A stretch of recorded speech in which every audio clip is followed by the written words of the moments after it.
Hi, my name is Maddie.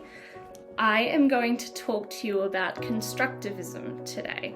So to sum it up briefly, Constructivism involves using students' prior knowledge of particular content and discovering how they can obtain new information that is unique to them. So it's important for students to interact with one another to gain a better understanding of content and find different perspectives to work towards a final result together. Catherine Powell and Cody Kalina supported this in 2019, reiterating that personal meaning attached to ideas and discoveries are essential. Jean-Pierre Guet in 1953 believed that giving the information directly from the teacher is not helpful, as students need to learn for themselves.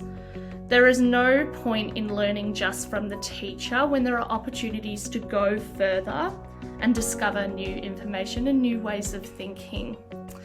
Eva Hammer-Chirac in 2014 discussed group work and said these activities allow students to develop social skills. Whilst working individually has its merits, excluding group activities inhibits students' abilities to interact with one another.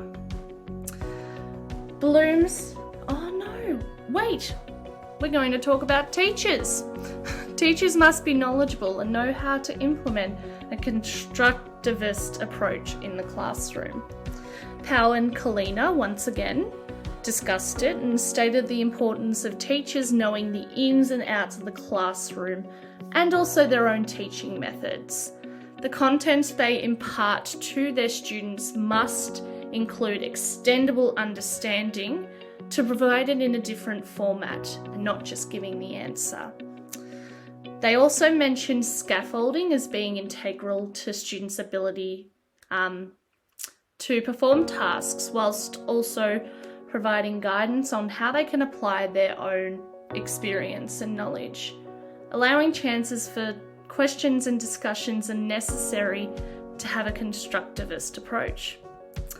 Now I can talk about Bloom's taxonomy from 1956, as it provides guidance as to how teachers can implement constructivist practices. The questioning aspect starts at recalling information to then making individual judgments, going further than purely knowing.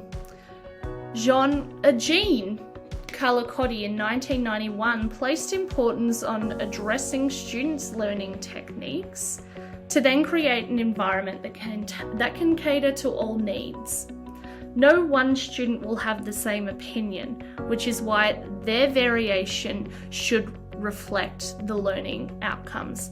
Each lesson also needs to have a clear direction, with Bloom saying a clear objective can pave the way for higher order thinking. Solo taxonomy in 1982 describes learning outcomes ranging from pre-structural, so the I don't know question, to the extended abstract, where a student is able to transfer knowledge into this theory as it allows students to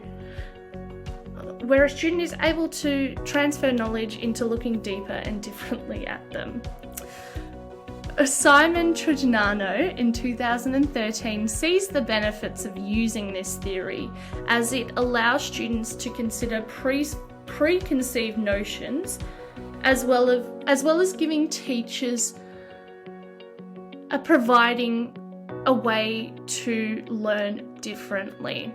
To be able to question their own thoughts, students are not simply remembering information but applying it. There are strengths and limitations to constructivism. Sue Duchnesi and Anne McAuliffe in 2019 discussed both.